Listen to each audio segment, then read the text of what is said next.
Agora o assunto, Paulinho, é carnaval.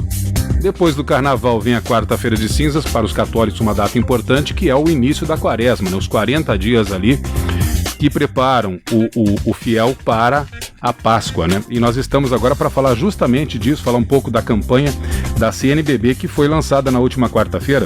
Isso mesmo, cidadania, né, Moacir? Acho que esse é o foco aí das campanhas anuais realizadas pela Conferência Nacional dos Bispos do Brasil, a CNBB. E este ano, a campanha da fraternidade tem como tema Fraternidade e Vida, Dom e Compromisso. E a CNBB, na sua campanha, faz uma pergunta aí provocativa, vamos dizer assim. Acho que não só aos católicos, mas como cidadão, todo ser humano, que é o seguinte: será que não estamos nos acostumando com a agressão cotidiana à vida e com a morte em suas diferentes formas?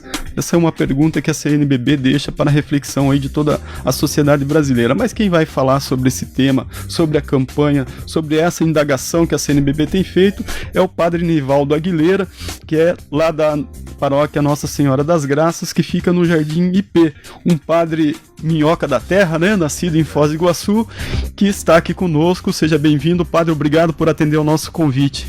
Obrigado, queridos radiovintes aí da Rádio Clube, uma grande satisfação, agradeço o convite para que a gente possa estar aí levando a palavra também por meio da rádio. Ô padre, vamos então fazer esse exercício de reflexão que a CNBB nos promove aí com essa pergunta. Será que não estamos nos acostumando com a agressão cotidiana à vida e com a morte em suas diferentes formas? Como é que o senhor vê isso? Então, vale lembrar que a campanha da fraternidade, ele também tem um lema, né? Todo ano temos um lema que é tirado da Sagrada Escritura, e nesse ano de 2020, além do tema que você acabou de falar, ele é tirado do Evangelho de São Lucas, aquela passagem que a gente conhece muito, que é do bom samaritano, em que tem um homem caído no chão, que ele é maltratado por assaltantes, e passa um sacerdote e passa um levita, pessoas importantes dentro de um contexto religioso, né, e que não são capazes de cuidar, mas é um samaritano que cuida, que olha, cuida e sente compaixão sobre aquele que está caído no chão, né? E levando em consideração que o samaritano era também uma pessoa excluída naquele contexto, não se via com bons olhos as pessoas que vinham da Samaria, e é um samaritano que cuida. E muitas vezes nós devemos olhar para esse contexto também, nós que somos pessoas religiosas, que somos temente a Deus, que não estamos cuidando daquele que precisa.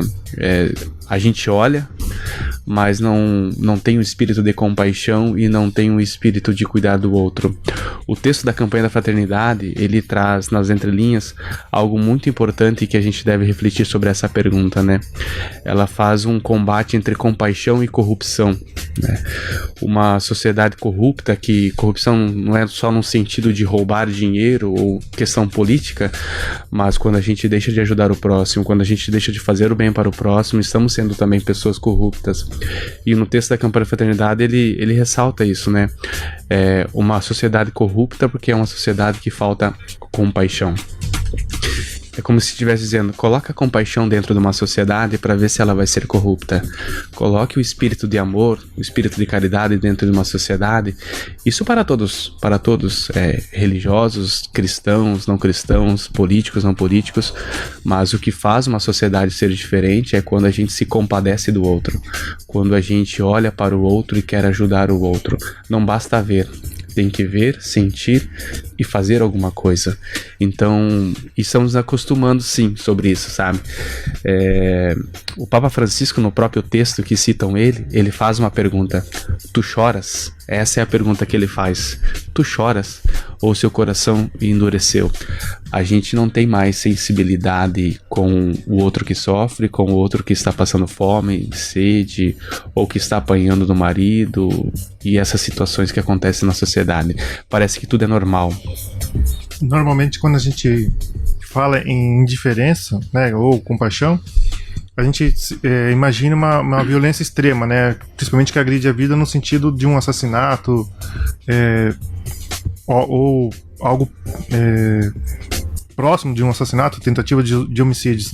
Mas tu acabou de citar alguns exemplos de violência que não são necessariamente agressões físicas diretas, né, de crimes, de homicídios ou tentativa de homicídio, mas citou a extrema pobreza, e só para citar alguns dados aí, Paulo, Moacir, que a própria CNB trouxe, né, a extrema pobreza no país de 0 a 14 anos atinge 22% da população de 0 a 14 anos. Né? Então nós estamos falando de fome, né?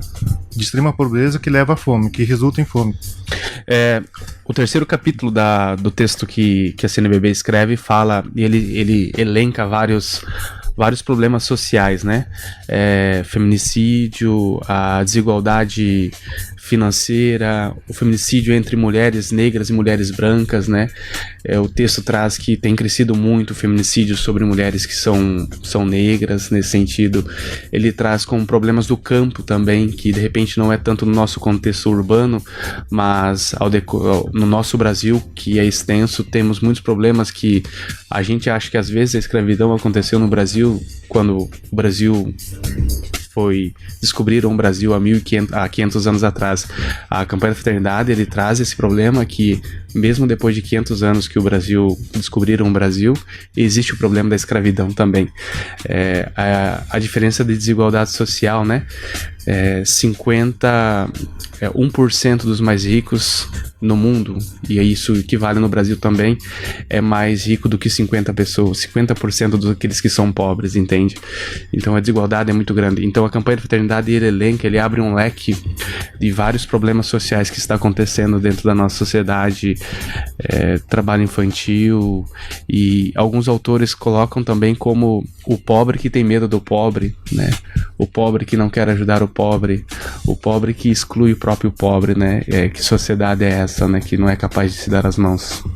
E a importância da igreja trazer para o debate da sociedade brasileira, mas principalmente entre os católicos, né, esses problemas das desigualdades sociais, né, qual a importância da igreja colocar isso em debate, colocar isso numa perspectiva de denúncia, como o texto, como as informações que a CNBB trazem apontam, né, os dados aí das desigualdades dentro desse mesmo texto da CNBB mostra que em 2017 o Brasil era o 9º país mais desigual do planeta em distribuição de renda. Exatamente. Né? Qual a importância da sociedade brasileira discutir isso, da igreja debater isso com seus fiéis e com a sociedade brasileira, mas também apontar para a necessidade de políticas públicas que superem esse estado de coisas, padre?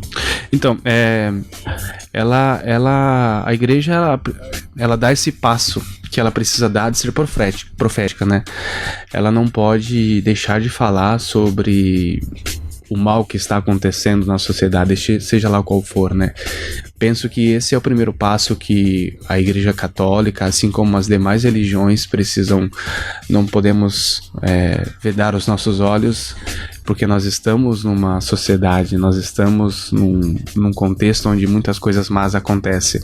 É preciso ser falado, sim. E a partir de falar, de ser profético, o profeta não é aquele que só fala. O profeta é aquele que fala e dá esperança que as coisas podem ser mudadas.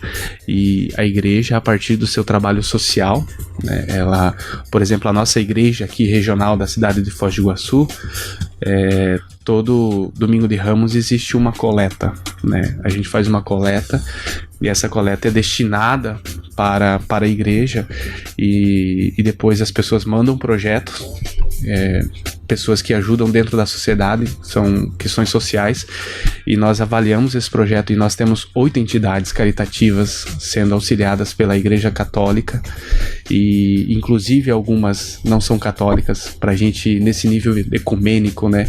Porque para que a gente possa mudar o mundo, sozinho a gente não consegue. Nós precisamos, indiferente daquele que pensa diferente da gente ou que professa diferente da gente, um ecumenismo, sabe, necessário. E então nós estamos aí, é pouco, 8 entidades sendo assistidas pela Igreja Católica da Diocese de Foz do Iguaçu, a princípio sim, mas 8 aqui, 8 ali, levando em consideração que a nossa igreja é uma das maiores instituições caritativas do mundo, né? Então, ajudando as pessoas que fazem o bem, dando esse apoio. Esse é o papel da igreja. E claro, a gente tem conversado muito como padres, né? Nas nossas reuniões de padres, que a gente precisa incentivar pessoas da nossa religião, da nossa fé, a estarem lá no meio político, cobrando, incentivando e pedindo a melhoria no seu bairro, na sua comunidade, né? O Padre Nivaldo, no dia a dia, nas paróquias, como é que a igreja trabalha essa mensagem principal que a campanha da fraternidade desse ano traz, ou vai trabalhar durante o ano, né? Que a campanha foi lançada na última quarta-feira, que me parece ser o foco a não naturalização das agressões à vida, né? Ou seja, Exato. como que a gente inverte esse olhar e acha que tá tudo certo, né? Porque tá acontecendo com o outro. Como é que vocês trabalham isso no dia a dia? Que tipo de mensagem vocês trabalham com os católicos aí, também com a sociedade de um modo geral, que a Igreja Católica dialoga? Então, a princípio, né, posso falar daquilo que nós fazemos em nossa paróquia, lá Nossa Senhora das Graças, né? A princípio é a região norte, a gente sabe como se encaminha as coisas na região norte de Foz do Iguaçu, é ter os pés no chão, né? Que a gente não vai conseguir resolver o problema de todo mundo, de todos os problemas, né? Mas nós temos uma pastoral da caridade, uma pastoral social, onde as pessoas vêm e pedem remédio, as pessoas pedem um botijão de gás, as pessoas pedem comida. Inclusive nós estamos construindo uma casa para uma senhora que a sua casa estava completamente destruída, e com a ajuda da colaboração dos nossos colaboradores na comunidade. Então a gente olha a mesma atitude que o samaritano teve, vai lá na casa, olha, sente aquele espírito de compaixão e colocamos na prática, né, aquilo que Jesus pediu pra gente, que é amar as pessoas. Padre, a CNBB coloca lá na sua provocação, que o Paulo citou aqui no começo da nossa conversa, a provocação inicial será que estamos ficando indiferentes à agressão cotidiana à vida, né, à morte em si? Aí eu faço uma pergunta, mas com outras palavras. Nós estamos mais insensíveis, né, a essas agressões à vida? E se estamos, né, acredito que sim, foi por isso que a CNBB trouxe esse tema ao debate, mas por que chegamos? Quais são os motivos que nos levam a perder essa sensibilidade? O que o senhor, como não só como religioso, mas como membro da sociedade e lidando com várias pessoas diariamente, pode perceber que tem nos levado a essa situação de perder a sensibilidade para essa violência? Impotência, né? Penso que essa seja a palavra mais forte que cabe a todos nós, né? É um mar de negatividade que acontece no mundo, e às vezes nós ficamos tão impotentes que a gente acha que não vai conseguir resolver nada. E nós entramos nessa onda, né? E aí nos tornamos insensíveis, porque são tantas coisas ruins acontecendo no mundo e a gente acaba se sentindo impotente. E esse sentimento de impotência do que a gente pode melhorar o mundo vai tomando aos poucos conta da gente, sabe? E aí a gente acaba se tornando insensível e as coisas vão se tornando tão natural. Eu penso que um dos problemas é esse, que às vezes a gente não tem o que fazer. Mas aí não tem um risco pior ainda? Ao naturalizar a violência, tá muito próximo dela? Inclusive de cometer um ato violento? Com certeza. E é por isso que a campanha da fraternidade vem abrir esse olho, né? No texto, ele apresenta que a gente tem preguiça de ver. Muitas vezes a gente tem preguiça de ver quem tá no semáforo com uma plaquinha de tá com fome. A gente julga. A gente não tem compaixão. Tem uma psicóloga da Bahia e ela tem uma tese dela sobre esse espírito de compaixão, e ela diz assim: se a gente não é mais capaz de olhar para a dor do outro, é porque o seu coração tá podre, entende? E aí a gente entra dentro desse contexto. Nós estamos perdendo a arte, essa é a expressão que aparece no texto da Campanha da Fraternidade, a arte de olhar para o outro, um olhar sem julgar, sem condenar. Quando a gente olha para a aparência, para a roupa, para o sapato, cabelo, e a gente esquece de olhar realmente para o interior das pessoas. como enfrentar essa indiferença, né, entre aspas, das pessoas em relação a esse estado de coisas, a tudo aquilo que afeta as outras pessoas, para além do altruísmo, para além desse trabalho mais de ajuda pontual. Padre, como é que a gente pode levar esse debate de forma mais integral, vamos dizer assim, para mudar uma perspectiva humana, para mudar o olhar das pessoas sobre todos esses problemas sociais, sobre essa indiferença de nós com as outras pessoas, enfim, como é que a gente pode retomar esse valor humano aí que parece que vem se perdendo a cada ano? Eu poderia elencar vários pontos, né? Mas eu elenco 2 pontos fundamentais como religioso. Primeiro, o mundo precisa rezar um pouco mais. O mundo precisa estar em sintonia com Deus. Penso que a sintonia com Deus pode fazer toda a diferença no mundo. Rezar. A gente precisa rezar um pouco mais. Católico, evangélico, protestante. E a segunda atitude que a própria palavra de Deus nos fala é trabalhar. A gente não pode desanimar por essa enxurrada de coisas más que acontece no mundo. Trabalhar para que o mundo seja melhor. Eu trabalhei em Medianeira por 3 anos como padre. Lá tinha uma expressão...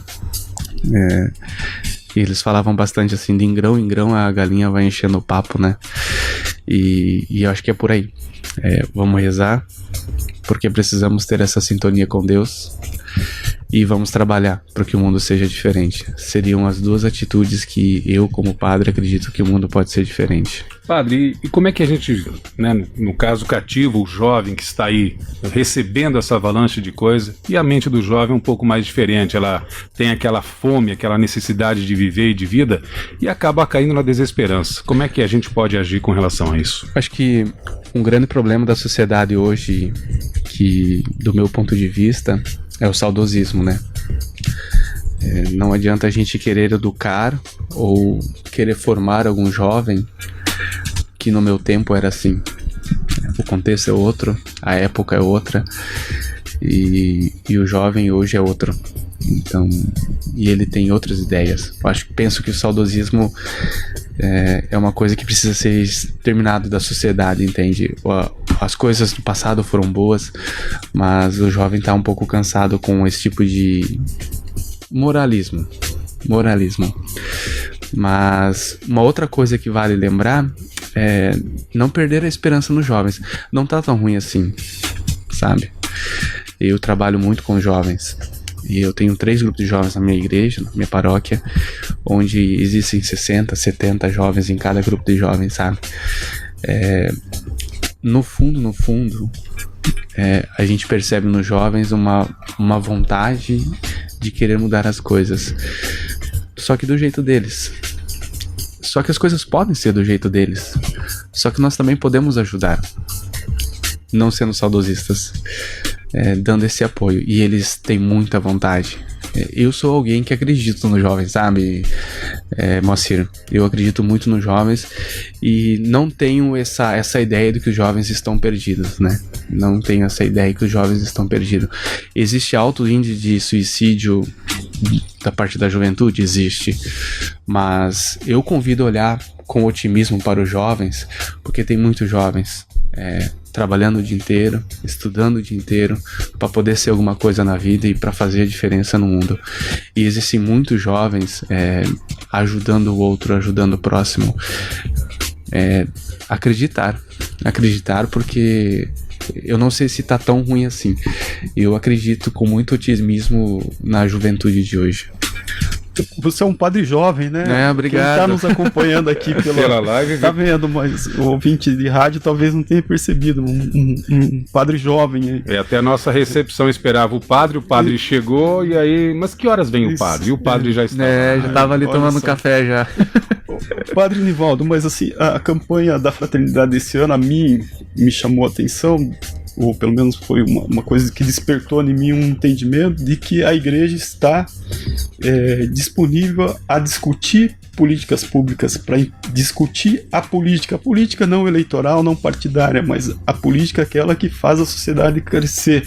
E a campanha da CNBB todo ano tem esse viés, né? Eu acho que esse ano o foco está bem voltado para isso, para a necessidade de políticas públicas que nos façam inverter essa realidade aí ruim de desemprego, de crimes, de assassinatos de juventude, de mulheres negras, das periferias, né, que é a população que mais sofre com esse quadro de desigualdade social que a gente tem no nosso país.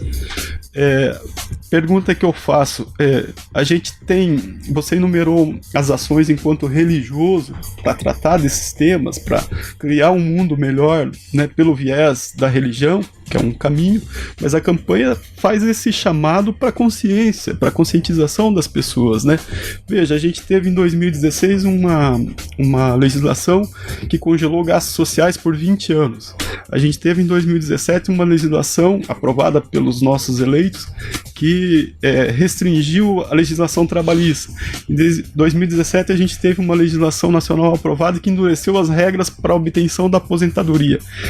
Como a gente superar esse quadro de desigualdades dentro desse contexto em que parece que os pobres ou as pessoas que mais precisam de políticas públicas para a gente enfrentar essa desigualdade social estão perdendo direitos, estão perdendo serviços públicos? Como é que se encaixa aí a campanha da CNBB nesse plano terreno, principalmente num ano de eleição que a gente tem, que essas coisas são todas conectadas? Olha, eu vou falar do meu ponto de vista, sabe? Prático, né? Já que é isso que vem a pergunta. Eu moro na região norte.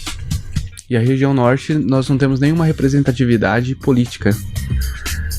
E eu movimentei a comunidade pra gente colocar alguém.